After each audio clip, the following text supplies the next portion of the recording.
There we Mhm. go. Sorry about that. That's okay. Son of Adam, said Aslan, are you ready to undo the wrong that you have done to my sweet country of Narnia on the very day of its birth? Well, I don't see what I can do, said Diggory.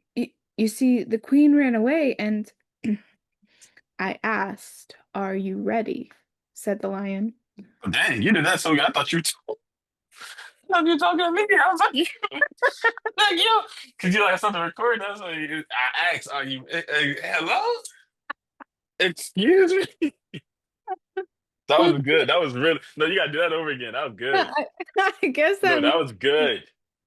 I have a good That you could be an actor. I'm not good lying. disciplined voice. You're gonna be a mom. That's terrifying. I asked, are you ready, Billy? Oh my goodness. Billy's gonna come running that Why'd you name my son Billy? he's gonna throw himself down the stairs. Why do you think I'd have a son named Billy? I don't know. You look like you would have a Billy. No, You I'm look like a- fine. No, you gotta do it again, please. Oh my gosh, I'll try. Okay, please. Oh my goodness. Well, wait, where do you want me to start? You want me to start over with what Diggory said and then do Yes, are you ready? Are you it? ready, Billy? Please. Well, I don't see what I can do, said Diggory. You see, the queen ran away, and I asked, are you ready? Said the lion. Ooh, ooh. Yes, said Diggory. He had for a second some wild idea of saying, I'll try to help you if you'll promise to help my mother. But he realized in time that the lion was not at all the sort of person one could try to make bargains with. But when he had said yes, he thought of his mother, and he thought of the great hopes he had had and how they were all dying away, and a lump came out in his throat and tears in his eyes, and he blurted out, But please, please, won't you? Can't you give me something that will cure my mother? Up till then, he had been looking at the lion's great feet and the huge claws on them. Now, in his despair, he looked up at its face. What he saw surprised him as much as anything in his whole life, for the tawny face was bent down near his own, and wonder of wonders, great shining tears stood in the lion's eyes. They were such big, bright tears compared with Diggory's own that for a moment he felt as if the lion must really be sorrier about his mother than he was himself. my son, said Aslan, I know. Grief is great. Only you and I in this land know that yet. Let us be good to one another. But I have to think of hundreds of years in the life of Narnia. The witch whom you have brought into this world will come back to Narnia again, but it need not be yet. It is my wish to plant in Narnia a tree that she will not dare to approach, and that tree will protect Narnia from her for many years. So this land shall have a long, bright morning before any clouds come over the sun. You must get me the seed from which the tree is to grow. Yes, sir, said Diggory. He didn't know how it was to be done, but he felt quite sure now that he would be able to do it. The lion drew a deep breath, stooped his head even lower, and gave him a lion's kiss. And at once Diggory felt that new strength and courage had gone into him. Dear son, said Aslan, I will tell you what you must do. Turn and look to the west and tell me, what do you see? I see terribly big mountains, Aslan, said Diggory. I see this river coming down cliffs and a waterfall, and beyond the cliff there are high green tree hills with forests, and beyond those there are higher ranges that look almost black. And then far away there are big snowy mountains all heaped up together like pictures of the Alps. And behind those there's nothing but the sky. You see well, said the lion. Now the land of Narnia ends where the waterfall comes down, and once you have reached the top of the cliffs, you will be out of Narnia and into the western wild. You must journey through these mountains till you find a green valley. with a blue lake in it, walled round by mountains of ice. At the end of the lake, there is a steep green hill. On the top of that hill, there is a garden. In the center of that garden is a tree. Pluck an apple from that tree and bring it back to me. Yes, sir, said Diggory again. He hadn't the least idea of how he was to climb the cliff and find his way among all the mountains, but he didn't like to say that for fear it would sound like making excuses. But he did say, I hope, Aslan, you're not in a hurry. I shan't be able to get there and back very quickly. Little son of Adam, you shall have help, said Aslan. He then turned to the horse, who had been standing quietly beside them all this time, swishing his tail to keep the flies off, and listening with his head on one side, as if the conversation were a little difficult to understand. My dear, said Aslan to the horse, would you like to be a winged horse? You should have seen how the horse shook its mane, and how its nostrils widened, and the little tap it gave the ground with one back hoof. Clearly it would very much like to be a winged horse, but it only said, if you wish, Aslan, if you really mean, I don't know why it should be me. I'm not a very clever horse. Be winged. Be the father of all flying horses, roared Aslan in a voice that shook the ground. Your name is Fledge.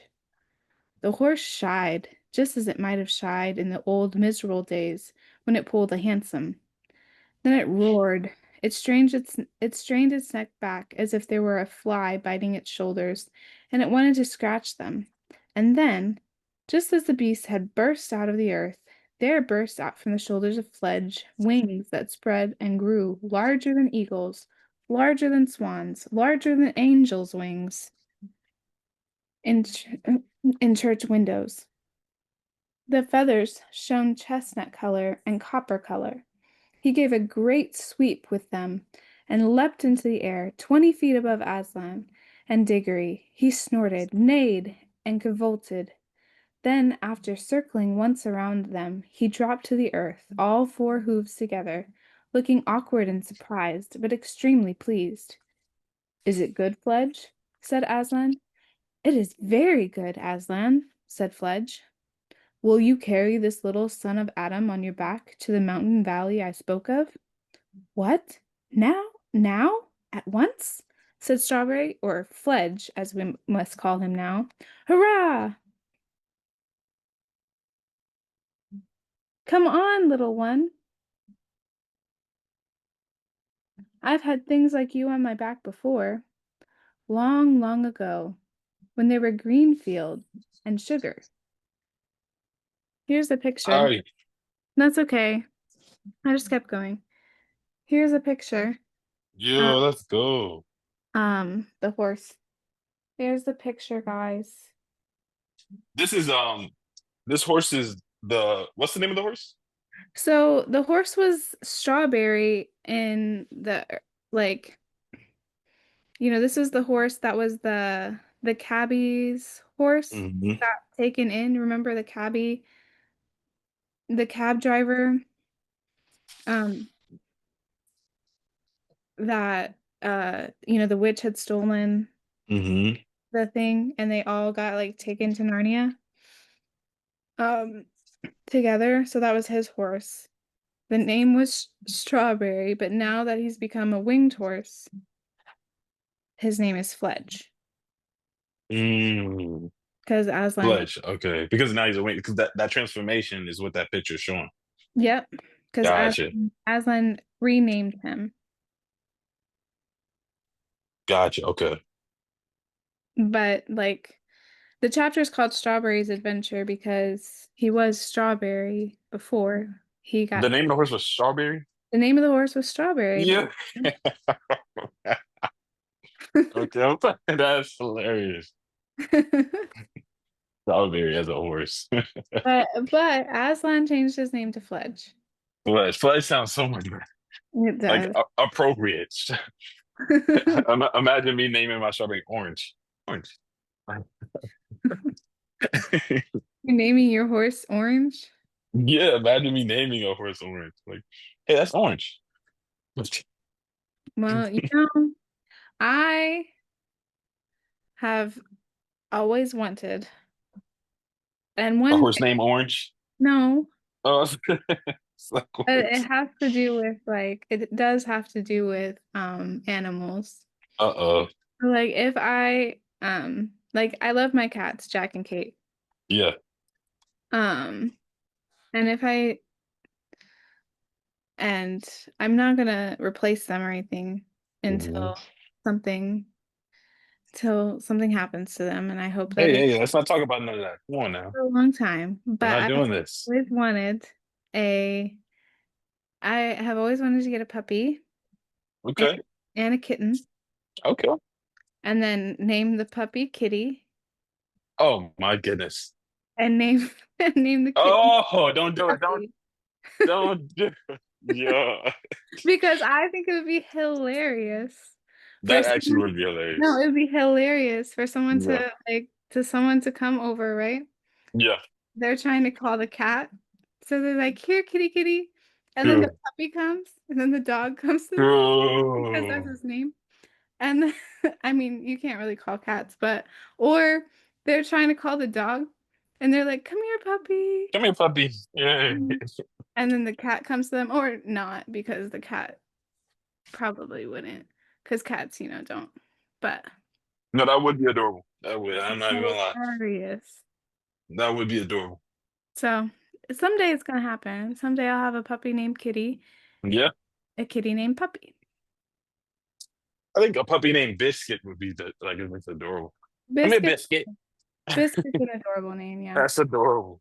hmm Come here, Biscuit. But yeah, Sorry, I know you. Sorry. no, that's okay. But that's my little side Animal rant. animal ring.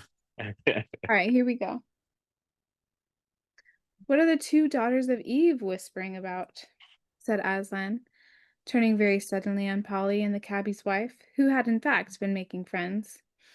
If you please, sir, said Queen Helen, for that is what Nelly, the cabman's wife, now was. I think the little girl would love to go too, if it weren't no trouble. What does Fledge say about that? Asked the lion. Oh, I don't mind too, not when they're little ones, said Fledge. But I hope the elephant doesn't want to come as well. The elephant had no such wish. And the new king of Narnia helped both the children up. That is, he gave Diggory a rough heave and set Polly as gently and daintily on the horse's back as if she were made of china and might break. There they are, Strawberry. Fledge, I should say. This is a rum go. Do not fly too high, said Aslan. Do not try to go over the tops of the great ice mountains. Look out for the valleys, the green places, and fly through them. There will always be a way through. And now, be gone with my blessing. Oh, Fledge, said Diggory, leaning forward to pat the horse's glossy neck. This is fun. Hold on to me tight, Polly. Next moment, the country dropped away beneath them and whirled round as Fledge, like a huge pigeon, circled once or twice before setting off on his long westward flight. Looking down, Polly could hardly see the king and the queen, and even Aslan himself was only a bright yellow spot on the green grass. Soon the wind was in their faces, and Fledge's wings settled down to a steady beat. All Narnia, many-colored with lawns and rocks and heather and different sorts of trees, lay spread out below them, the river winding through it like a ribbon of quicksilver. They could already see over the tops of the low hills, which lay northward on their right. Beyond those hills, a great moorland sloped gently up and up to the horizon. On their left, the mountains were much higher, but every now and then there was a gap when you could see between steep pine woods a glimpse of the southern lands that lay beyond them, looking blue and far away. That'll be where Archland is, said Polly. Yes, but look ahead, said Diggory. For now a great barrier of cliffs rose before them, and they were almost dazzled by the sunlight, dancing on the great waterfall by which the river roars and sparkles down into Narnia itself. from the high western lands in which it rises. They were flying so high already that the thunder of those falls could only just be heard as a small, thin sound, but they were not yet high enough to fly over the tops of the cliffs. We'll have to do a bit of zigzagging here, said Fledge. Hold on tight. He began flying to and fro, getting higher at each turn. The air grew colder, and they heard the call of eagles far below them. I say, look back, look behind, said Polly. There they could see the whole valley of Narnia stretched out to where, just before the eastern horizon, there was a gleam of the sea, and now they were so high that they could see tiny-looking jagged mountains appearing beyond the northwest moors and plains of what looked like sand far in the south. Here's the picture. That's actually it. The illustrations in this book is actually really dope. They are really cool. Yeah. Here's the picture for y'all. People are listening in TikTok. I mean, I don't think so. Oh dang. It says 0, but you never know. Sometimes people don't have the like where you can see them, you know? Yeah. So, Yeah, that's true. That's true. so I don't know. There I could got people spying and falling asleep and everything. It's possible. Who knows? Yep. It's all good. I love it. I love it. One way, I don't. It doesn't bother me if people are. Hmm. See? There you go. That's how you know you hang around me. Care about nothing. I wish we had someone to tell us what all those places are, said Diggory. I don't suppose they're anywhere yet, said Polly. I mean, there's no one there and nothing happening. The world only began today. No, but people will get there, said Diggory. And then they'll have histories, you know. Well, it's a jolly good thing they haven't now, said Polly, because nobody can be made to learn it. Battles and dates and all that rot. Now they were over the top of the cliffs, and in a few minutes the valley land of Narnia had sunk out of sight behind them. They were flying over a wild country of steep hills and dark forests, still following the course of the river. The really big mountains loomed ahead, but the sun was now in the travelers' eyes, and they couldn't see things very clearly in that direction, for the sun sank lower and lower till the western sky was all like one great furnace, full of melted gold, and it set at last behind a jagged peak, which stood up against the brightness as sharp and flat as if it were cut out of cardboard. It's none too warm up here, said Polly. And my wings are beginning to ache, said Fledge. There's no sign of the valley with a lake in it, like what Aslan said. What about coming down and looking out for a decent spot to spend the night in? We shan't reach that place tonight. Yes, and surely it's about time for supper, said Diggory. So Fledge came lower and lower. As they came down nearer to the earth and among the hills, the air grew warmer, and after traveling so many hours with nothing to listen to but the beat of Fledge's wings, it was nice to hear the homely and earthly noises again. The chatter of the river on its stony bed, and the creaking of trees in the light wind, a warm, good smell of sun-baked earth and grass and flowers, came up to them. At last, Fledge alighted. Diggory rolled off and helped Polly to dismount. Both were glad to stretch their stiff legs. The valley in which they had come down was in the heart of the mountains, snowy heights. One of them, looking rose red in the reflections of the sunset, towered above them. I am hungry, said Diggory. Well, tuck in, said Fledge, taking a big mouthful of grass. Then he raised his head, still chewing, with the bits of grass sticking out on each side of his mouth like whiskers, and said, Come on, you two, don't be shy. There's plenty for all of us. But we can't eat grass, said Diggory. Hmm, said Fledge, speaking with his mouth full. Well, don't quite know what you'll do then. Very good grass, too. Polly and Diggory stared at one another in dismay. Well, I do think someone might have arranged about our meals, said Diggory. I'm sure Aslan would have if you'd asked him, said Fledge. Wouldn't he know without being asked? Said Polly. I've no doubt he would, said the horse, still with his mouth full. But I have a sort of idea he likes to be asked. But what on earth are we to do? Asked Diggory. I'm sure I don't know, said Fledge. Unless you try the grass. You might like it better than you think. Oh, don't be silly, said Polly, stamping her foot. Of course humans can't eat grass, any more than you could eat a mutton chop. For goodness sake, don't talk about chops and things, said Diggory. It only makes it worse. Diggory said that Polly had better take herself home by Ring and get something to eat there. He couldn't himself, because he had promised to go straight on his message for Aslan, and if once he showed up again at home, anything might happen to prevent him getting back. But Polly said she wouldn't leave him, and Diggory said it was jolly decent of her. I say, said Polly, I've still got the remains of that bag of toffee in my jacket. It'll be better than nothing. A lot better, said Diggory. But be careful to get your hand into your pocket without touching your ring. This was a difficult and delicate job, but they managed it in the end. The little paper bag was very squashy and sticky when they finally got it out, so that it was more a question of tearing the bag off the toffees than of getting the toffees out of the bag. Some grown-ups, you know how fussy they can be about that sort of thing, would rather have gone without supper altogether than eaten those toffees. There were 9 of them all told. It was Diggory who had the bright idea of eating 4 each and planting the 9th. For, as he said, if the bar off the lamp-post turned into a little light tree, why shouldn't this turn into a toffee tree? So they dibbled a small hole in the turf and buried the piece of toffee. Then they ate the other pieces, making them last as long as they could. It was a poor meal, even with all the paper they couldn't help eating as well. When Fledge had quite finished his own excellent supper, he lay down. The children came and sat one on each side of him, leaning against his warm body, and when he had spread a wing over each, they were really quite snug.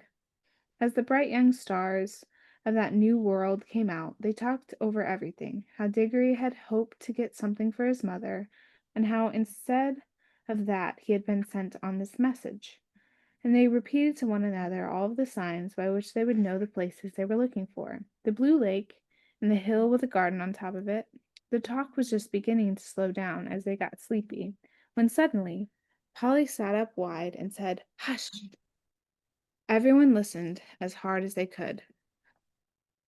Perhaps it was only the wind of the trees, said Diggory. I'm not so sure, said Fledge. Anyway, wait. Okay, it's about my time. Yep. Yep. This is There. good. You want to wrap it up or you want to get to a stopping point? I am literally almost to the end of the chapter, so No problem. Yeah. yeah. Ooh.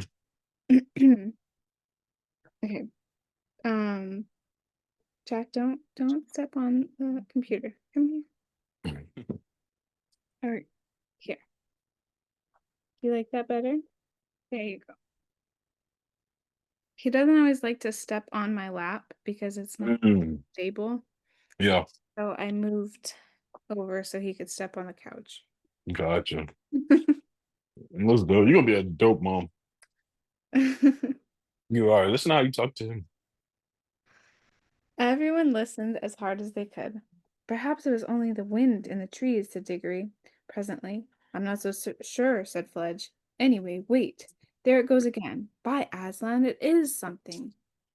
So here's a picture of them nestled up with Fledge. Wait. Let me see. Let me see. Hey, Mike. Mm. Okay. Thank you for subscribing to me. I just noticed that you had. I appreciate it. We're reading Narnia, or I'm finishing up reading Narnia, a chapter in Narnia. This is a picture.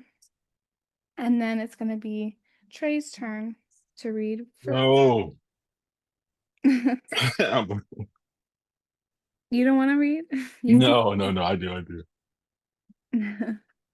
All right. The horse scrambled to its feet with a great noise and a great upheaval. The children were already on theirs. Fledge trotted to and fro, sniffing and whinnying. The children tiptoed this way and that, looking behind every bush and tree. They kept on thinking they saw things. and there was one time when Polly was perfectly certain she had seen a tall, dark figure gliding quickly away in a westerly direction. But they caught nothing, and in the end, Fledge lay down again, and the children re-snuggled, if that is the right word, under his wings. They went to sleep at once. Fledge stayed awake much longer, moving his ears to and fro in the darkness, and sometimes giving a little shiver with the skin, as if a fly had lighted on him. But in the end, he too slept. Amen. So that I love it. is chapter 12. All right. Turn. How many are in this book? I think there's 15, so I really think we're close. Wow. Yeah, sounds like we're getting close. That's why I was like, Yeah, okay. there is 15. Wow. So we have 3 more chapters left. Wow. Three more? 3 more, and then we can That's move on. nothing. Then we can move on to book 2. Oh, yeah. How many books are there? There's like 7, I think, in this Oh series. my goodness. But the next one is the Chronicles of Narnia. Mm. Like the actual Lion, Witch, and The Wardrobe? actual The Lion, the Witch, and the Wardrobe. Yeah, I mean, No. this is the whole, like, I guess the whole series is the Chronicles of Narnia, but like the next one is The Lion, the Witch, and The the one Wardrobe. we know. The one, Yeah. yeah, the one you know. All right. This is dope. I Oh don't, man. I don't know where my bookmark went. You said you have a bookmark? I have a bookmark, but I don't know where it went. Like a bookmark of the actual like Chronicles of Narnia? No, just a bookmark for my book. Oh, for your book. Oh, okay, okay. I was like, what the? That actually would have been dope It would be, though. but it's I okay. love it. I It's not love it. that I'll use right now. You've been doing amazing with this reading. So thank you. You're welcome. Glad you Now, like that. Now it's oh your yeah, I enjoy it.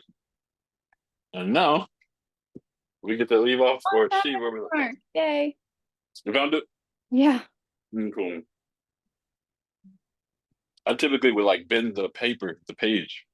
I don't always like to do that. Yeah. That's how you know you're a reader. Did you hear how you said that? I You have said done No, I have done it before, but I don't always like to. you said that with such resentment. You You said that like, yo, like you like that just hurt your heart. Yeah. Do you know what really hurt my heart? When a person bends the spine of the book. Oh my gosh. Yeah, when they bend it back and like it touches. Yes, but but I was just thinking about have you seen Mhm. have you seen Wicked yet? I haven't. I want to see it. I haven't seen it yet. Okay. Well, there's a scene Hmm. where the guy there's a scene where like the popular guy Uh-huh. actor, he he's like dancing on the books, like running on the like stepping Mm. on them, and that hurt my soul. Really? Yes, I was like, why are you stepping on the Like you book? stepping on. Like, oh, Have you're you just seen? Have stepping on them. you seen Fahrenheit 9/11? 9/11? Yeah, Fahrenheit 9/11 with Michael B. Jordan. I feel like I have, but I'm not sure. It's a book too. It's a book. Yeah. It's where they like burn books. Oh, yeah. You remember that the book?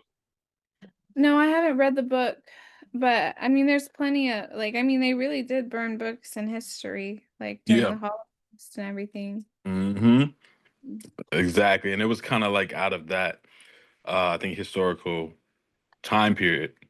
And essentially it was just kind of like having don't not having people be reminded of history Mm-hmm. as to rewrite history. But Yep. essentially it never worked, Yeah, I you know. mean, it typically doesn't because somebody is gonna save it. Like somebody. Exactly. Exactly. Yeah. Exactly. And there's benefits of saving history or remembering history, not Mhm. to repeat it, so you don't repeat it. Yeah.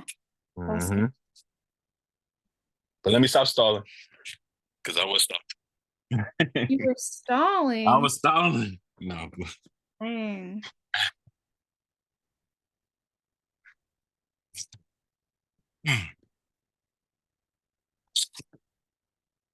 All right. We're still recording? Yeah. Okay. Okay, perfect, perfect. And we're still on TikTok, so the TikTok people are gonna hear you. That's good. TikTok. I'm about to wrap this book, so I'm gonna rap read.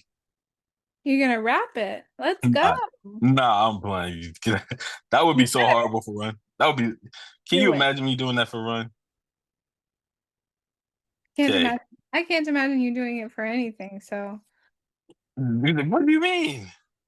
what do I mean? I mean you always say you're gonna do something.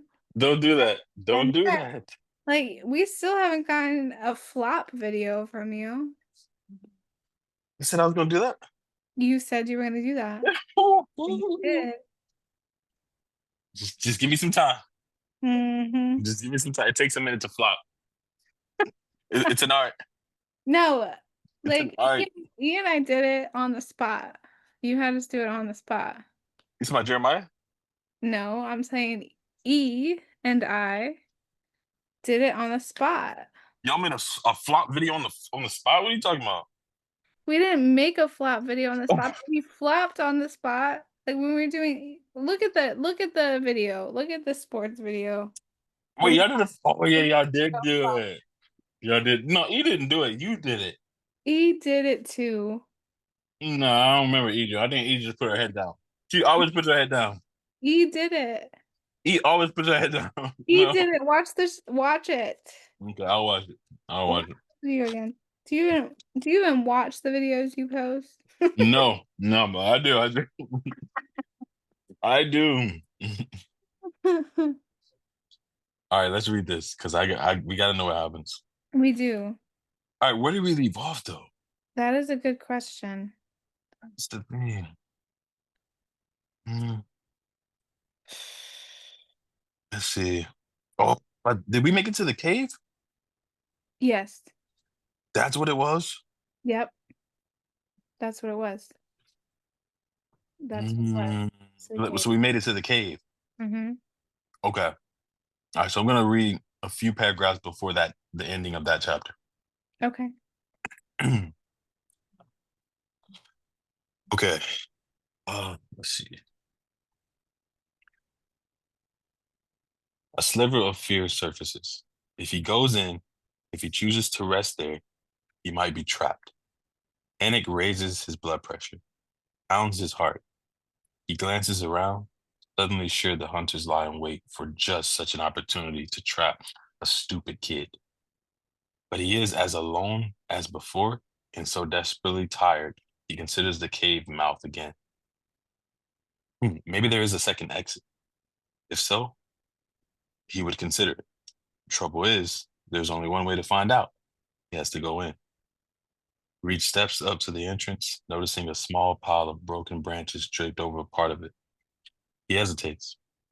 It looks like a trap all right. Those breaks are deliberate, not an accident or caused by the weather, and the pile is artful, as though carefully arranged. So it can't be the hunters. They are too careful, too meticulous, which means kids, maybe, like him.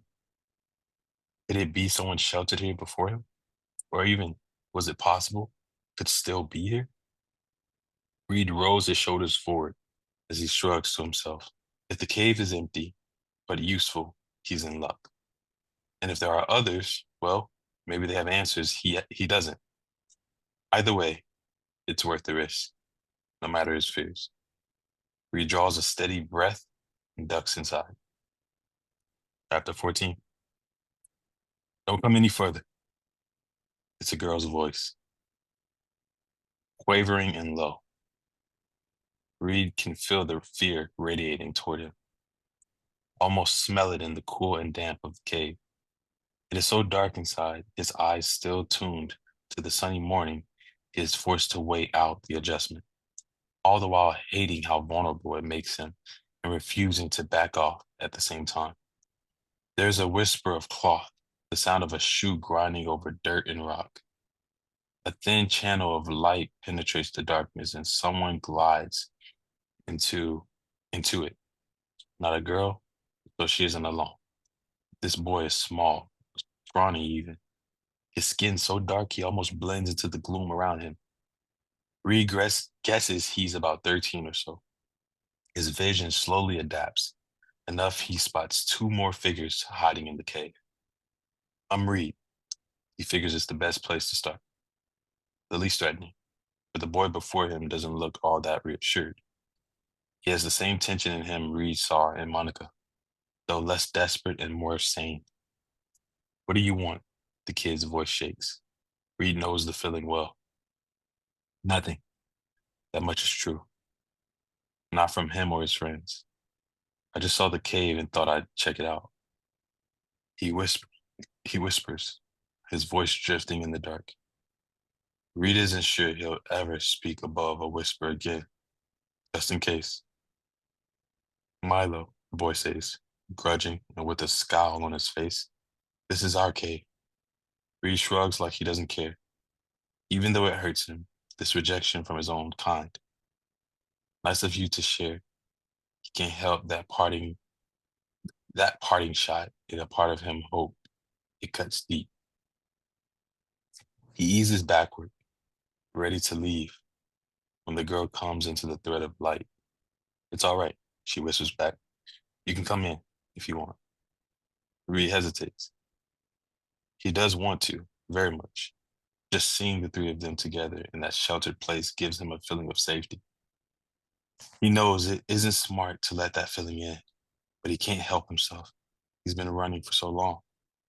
Still, Milo's initial rejection makes Reed pause. Pride reaches out and slaps him so hard he flinches. I know when I'm not welcome. He holds his place anyway, waiting for one more encouraging word. Relief floods him when the girl obliges. Please, she says, gesturing with one hand. We need to stick together. At last, someone understands. Reed thinks of Monica. If only he had gotten to her before her mind snapped and fear took her over. He slides into the cave and out of the path of the light, allowing the cool darkness to wrap around him. Who's Monica? Monica's the girl that he met at the beginning that like got eaten. Oh man, the little girl that was like running and dodging and stuff. Mhm. Yeah, Man. And I kind of feel like it was his fault. a little. Yeah. Yeah. Okay. But also like I don't know, she was just scared too. Yeah. It's hard to say. Like, would you want like if you had found this cave and then somebody else comes, would you be welcoming or would you be kind of like Milo, like, no? Yeah. Like, what do you think? If I was Monica, If you not if you were Monica, but if you had a cave, like if you were the people, if you were Milo and this girl, hmm would you let somebody in? Would you let Reed in? yeah. If I saw that he wasn't a hunter, and if I realized that, I guess only the hunters were the only ones that were kind of really, you know, killing people. If that's all I really knew, I don't think Hmm. I could turn someone down, but I think I would have my eyes on them for sure. Hmm. Um, but at the same time, it is kind of hard. I don't think I really would know until I'm in that moment. Yeah, Um, just because you don't really know if you can trust anybody. You know what I'm saying? It's kind of like yeah, they're welcoming people into the colony house and this and that. And I guess that's because they've already been there for so long. yeah, So I think it depends on how long I was in that forest or where they are and run and right. how much of the environment I knew. Yeah, that's true. I think it would Mhm. depend on how long you'd been there. If I just got there, man, ain't trusting, so look, everybody get out. Everybody. I would have went in that cave and said, everybody get out. No, I'm playing. I'm playing. I'm playing. Everybody out now. Well, and I guess, I mean, we're not there yet, but because it sounds like Reed is going in, but do you think, like, if the girl hadn't been encouraging, you think he would have He, left? Yeah, yeah, I do. But he's tired. He's almost. I think there's a point in which your natural physical human instincts kick in. It's like if you're tired, you're Mm-hmm. tired. You know what I'm saying? Like I'm not sure how. I'm not sure how much of that a person can endure, and I'm also not sure how much. I do believe the body is incredible to the point to where like fear can take over and you can do things that you perhaps never thought you could. Right.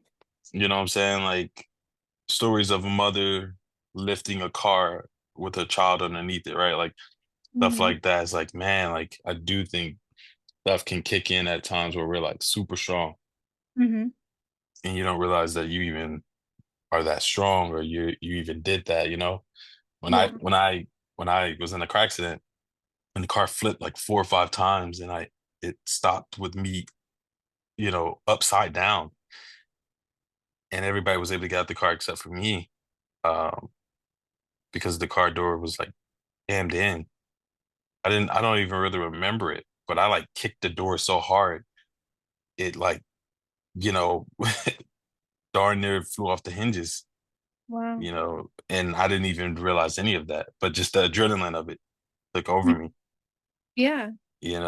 and so I do think that um there's a level of strength that can come with the human with human abilities when it comes to like fear and stuff that God has kind of like put in us. Mm-hmm.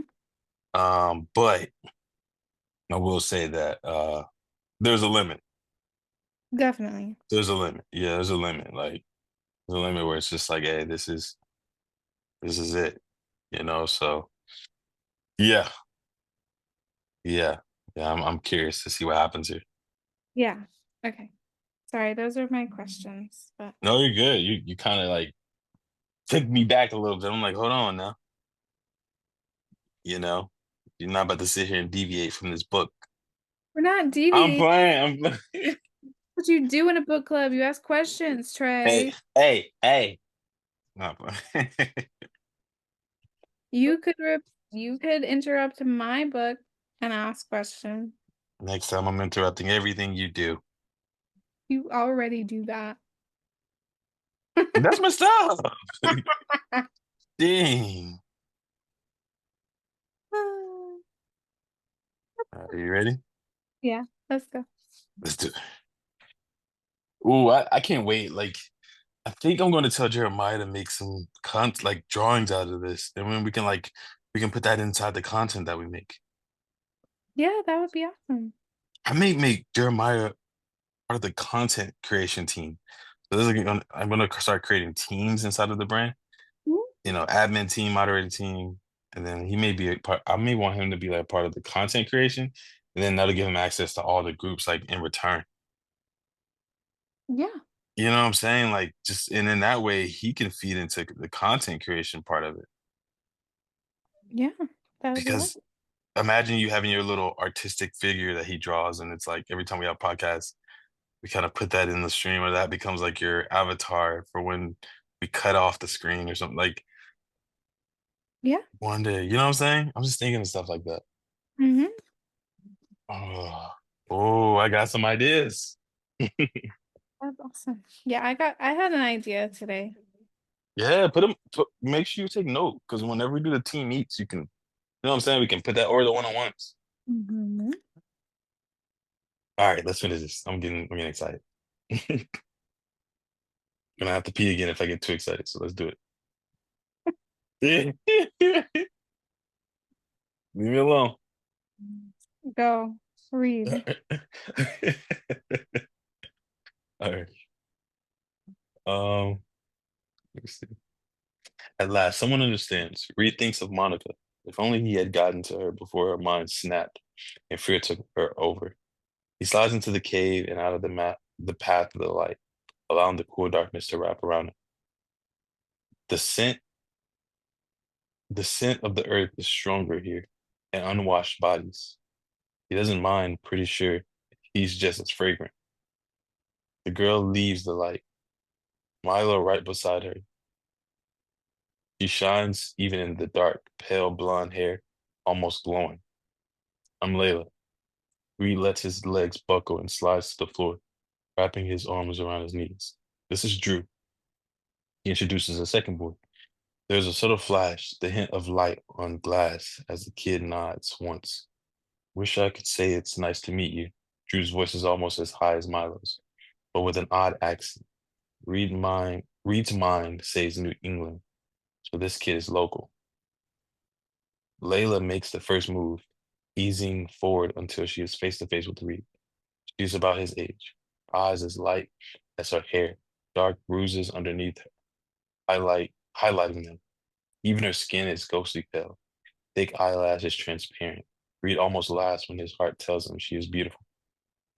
Not the kind of thing he needs to be thinking about at a time like this. How long? She sits next to him. This is my second sunrise, he says. Drew and Milo join them. Layla's bravery obviously setting them free of their weariness. I'm on day 3, Milo says. His white teeth flash against his dark skin when he speaks. Me too, says Drew. Glasses, braces, chubby cheeks. Pushing 14, if Reed could guess. Drew hitches up his pants and as he sits. They bag around his still thick waist. I'm 2 days in. Layla smiles at the boys. They found me right away. I'm pretty lucky. Reed agrees. A jagged stab of jealousy takes his breath away for a moment. Drew found me, Milo says. Not like being together helps all that much. Drew is nodding, glasses hiding his eyes, the dark turning them into oval mirrors.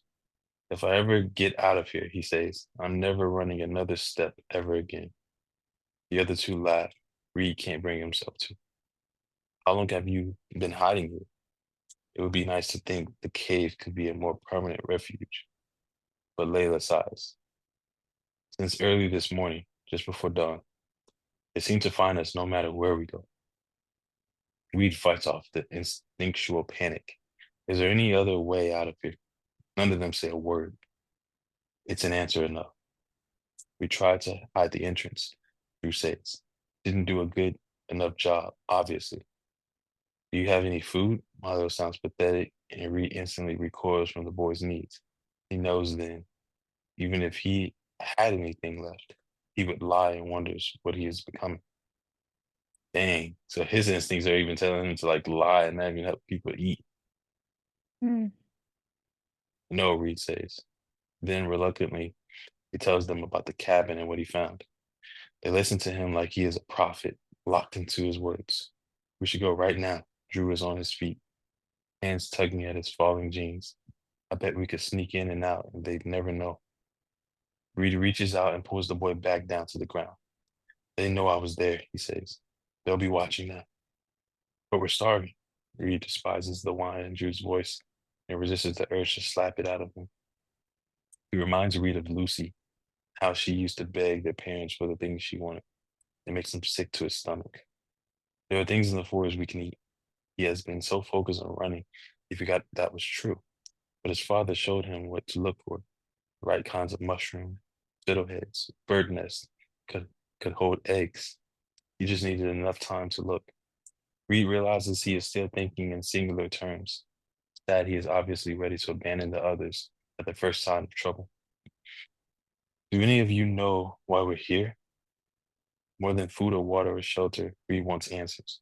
But the three shake their heads all at once. We've asked ourselves the same questions. Layla's eyes drift toward the light coming through the entrance of the cave. They are so pale, they are transparent in the glow of the sun. But we all have the same story. I was taken from my bed in the middle of the night by a group of men who drugged me.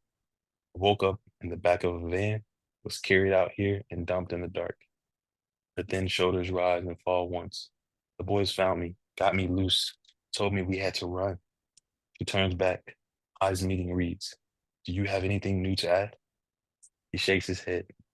Sounds about right. Reed sighs, his weariness settling around him like a blanket. If he doesn't get up and start moving soon, he knows he will pass out. Are you foster kids too? All three nod. We figure we're easy targets. The bitterness in Drew's voice is nothing new to Reed. No one will miss us, you know? The system will call us runaways, so no one comes looking Who gives a crap? Have you seen anyone else? Just other kids, Milo says. And not for long. By the way he says it, Reed figures those kids didn't make it. Have you gotten a good look at the hunters? Milo's shudder is so violent he has to hug himself. But it's Drew that speaks. Why? The boy trembles, hands rubbing across his thighs over and over, just wondering. Reed isn't sure he wants to voice what he is thinking. He cares enough about the possibility of staying with them at this point, and he doesn't want them to think he is crazy. But Drew won't let it go. He reaches forward, chubby fingers tapping Reed's sneakers. He pulls back before Reed can react. A frightened animal looking for attention. Why? Drew repeats the question. Reed can't tear. Reed can't tear his eyes away from his reflection in the boy's glasses because he finds himself saying, I don't think they are human. No one says anything for a moment. And in that time, Reed berates himself for making a terrible mistake. He may have been willing to abandon them for his own safety at first. But the past few minutes have made it harder and harder to consider running by himself. Again, I knew it. Drew reaches over and punches Milo in the arm. The smaller boy rubs the sore spot and scowls at his grinning friend. You did? Relief is welcome. They won't shun him after all. Although the look on Lila's face is suddenly so lost and grief-stricken, Reed wishes he hadn't spoken at all. There's no way they are human. Drew shoves his glasses back with one finger, head bobbing in his excitement. They move too fast. Those claws they've got, their eyes, he shudders, and that howl like an animal. Reed finds himself nodding. Then what in the world are they? Alien invasion. Milo groans at that, and even Layla rolls her eyes and offers a ghost of a smile. But Drew is adamant. What else could they be? Reed is as skeptical as the others, but doesn't have an answer. Dude, you watch too many movies, Milo doesn't sound convinced. I'm telling you, Drew goes on, his excitement obvious. It's got to be an invasion, some kind of foothold situation. Then why the fence? Reed gets the impression this is an old argument because Layla has looked away from them, lost in her thoughts. At the word fence, she swivels her attention back to him. What fence? Milo is the first one to ask, his voice squeaking out at the end of the word. Big, metal, deathly electric. Reed looks from face to face. They obviously have no idea what he's talking about. I was following it for a while, but had to stop. They are all quiet for a bit as they process this. Reed gives them a little time before telling them about the two men and how easily the hunters took them down. Weapons or no weapons, they are visibly shaken. It's hopeless then. Milo shudders out. They sob. No one can save us. We already knew that. Drew tries for it tough, but Reed sees right through it. Hearing the tears, the boy chokes off. We're on our own out here. Layla is silent, eyes on the ground, her whole body still. How did they get in? Reed is impressed with her. Fence. Drew's glasses flash as he turns his head to focus on Reed. There's no way, he says. If it's electric, like you say, it would have killed them getting over. Somehow they did, Reed snaps back. Drew shrinks from him, and Reed instantly feels guilty. I don't know how, he says, gentler this time, and Drew relaxes. But I mean to find out. Do you really think we can get out? There's no hope in Layla's voice, only the same calm and quiet she has shown him all along. Reed doesn't answer her.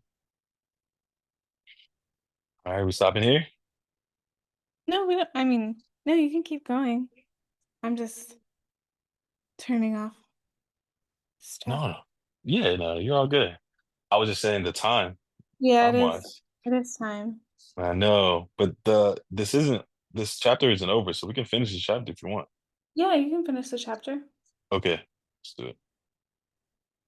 Why would someone fence us in? Layla looks so tormented by this new information. Reed wishes he kept this information to himself. Maybe they are specimens, I'm sorry. Drew says, still clinging to his alien theory, being tested or something. More like we are, Reed mutters. That's the lamest thing I've ever heard. Milo turns away from Drew. Lost to his usual audience, the chubby boy turns his attention to Reed. What do you think? It's a moment before Reed answers. In the meantime, Layla and Milo focus on him. Reed thinks about it, considers what Drew said before shrugging his shoulders forward when the truth of the whole thing rose through him. I think it doesn't matter at all. It doesn't matter all that much, he says, finally admitting it to himself. Answers aren't what he needs. He doesn't care anymore. Reed just wants to get away. The others are silent. Reed shifts positions at last, breaking the quiet, his head aching and body unable to rise. So what now? He hadn't meant to ask them, the question more aimed at himself than the others. But Drew speaks up. We don't know. He exchanges glances with first Milo, then Layla. The fence thing sounds good. Reed slumps sideways, his eyes so heavy he can barely focus. Yeah, he says, stumbling over his words. He does. Cool hand touches his cheek, long hair tickling his ear as Layla bends over him. Get some rest, she whispers. We'll watch over you until it gets dark. Then we'll decide what to do. He fights the exhaustion, still not trusting completely, but his body doesn't give him a choice. Reed is dragged under and into sleep. He surfaces briefly, twice. The first time he jerks awake from a horrible dream he can't recall and falls right back into unconsciousness. The second time he wakes to heated whispers, but even that can't keep him up for long. When he wakes the third time, he instantly notices the utter quiet. Reed sits up, bones and muscles crying out in protest, but he ignores them as he looks quickly around. He is alone. All right, that's it.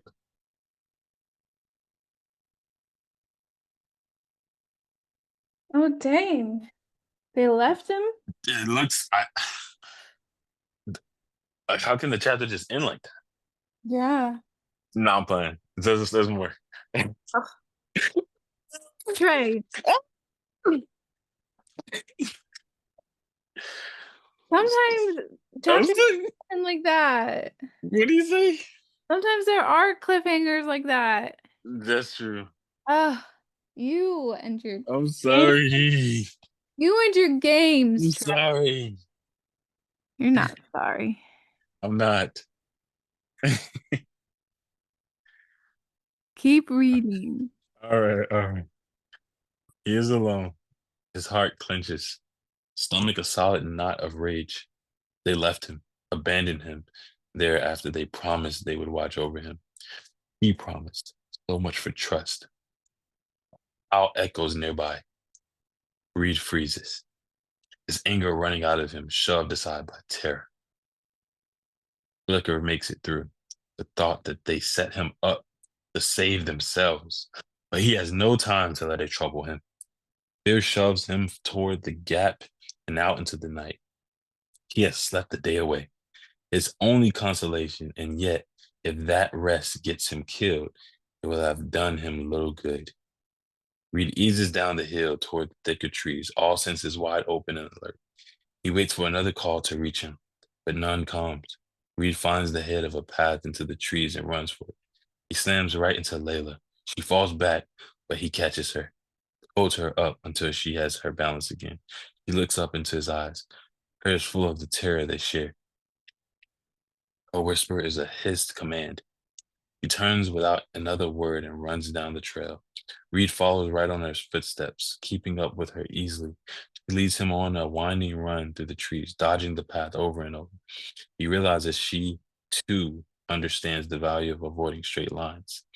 She stops once, alert and frightened. Reed waits with her, heart in his throat, as a shuffling black shape snorts his way through the forest. Panic gives way to more ordinary fear as the black bear fixes them with its shining dark eyes.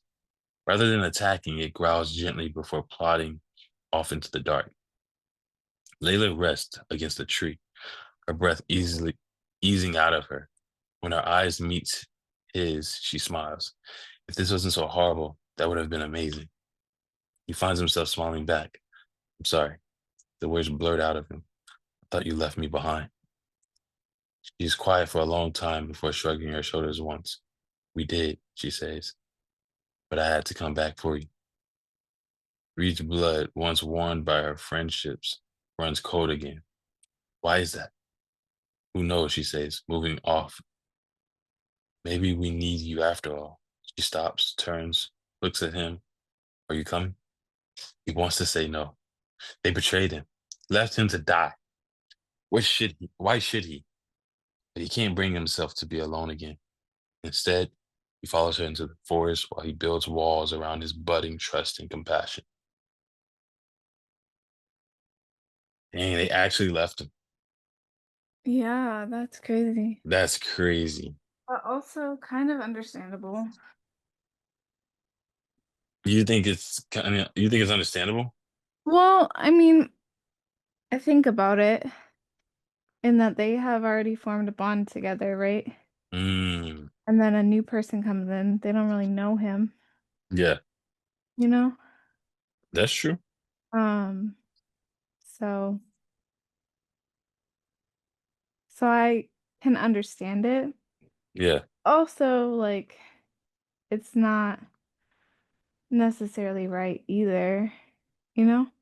yeah. But I can understand it. You can understand why you would you like. Are you saying you would have did the same thing? Um, I don't know. Maybe, Again, yeah, maybe I might have. I yeah. I might have. You would have probably left the person too. I don't know. It would be a hard decision because I mean, obviously she came back because she probably felt bad. Yeah, Um, and I probably would have done the same if I had left. yeah, I would have come back. But it's difficult to say because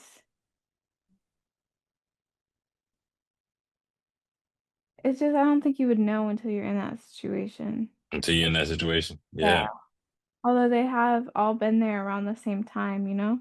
yeah, But he gave them more information than they had. So they yeah, probably wanted to check it out. yeah. No, you're right. Yeah, I don't know. It's definitely one of those things where it's just like you don't know. Hmm.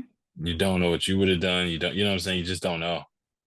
Yeah. I mean, especially when it's like this is a new person. Like at some point you're thinking like I want to let them in. Yep. It's like if I was in their shoes, I'd want to be let in. But then Yeah.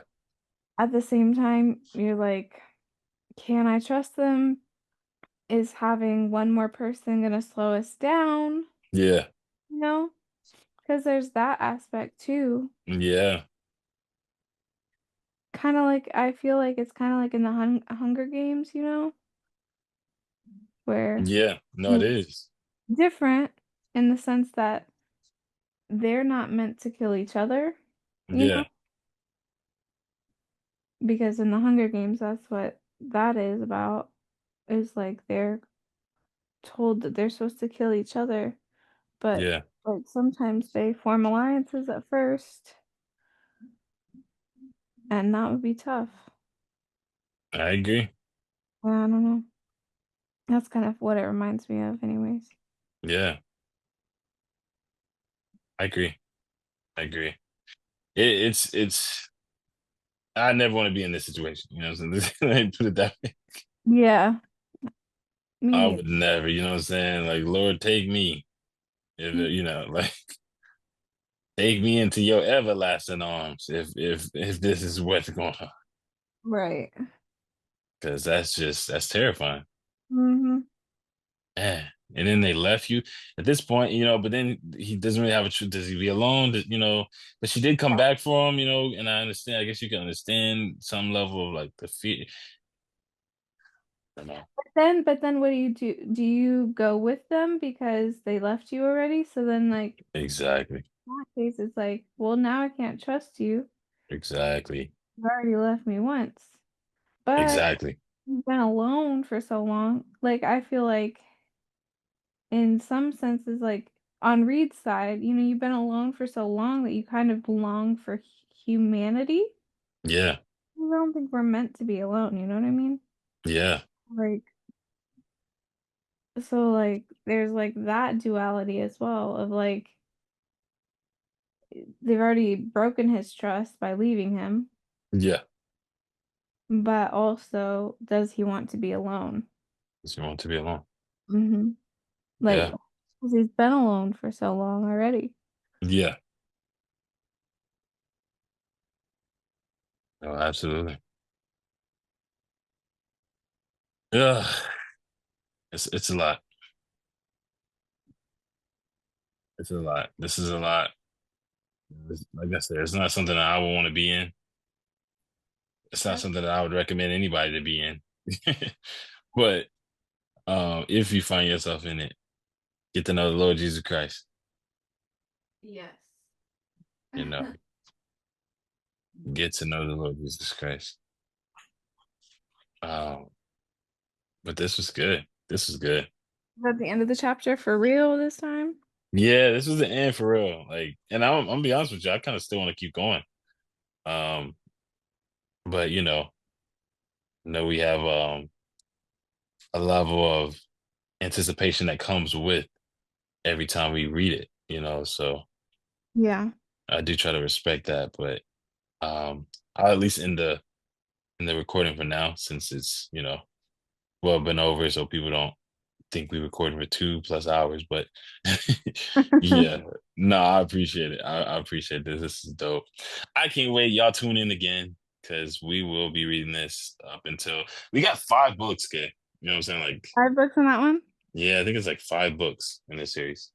Oh wow. Yeah, or 4. It's Run, Hide, Fight. Um, yeah, I think that may be a third one, or just maybe 4. Run, Hide, Fight. I'm sorry, 3. Sorry. Yeah, so it just may be 3 actually. Run, hide, they're hiding, and then I think it's the one where they're fighting, where I think it's like they're taking back ground. They're just like, hey, we're done. Hmm.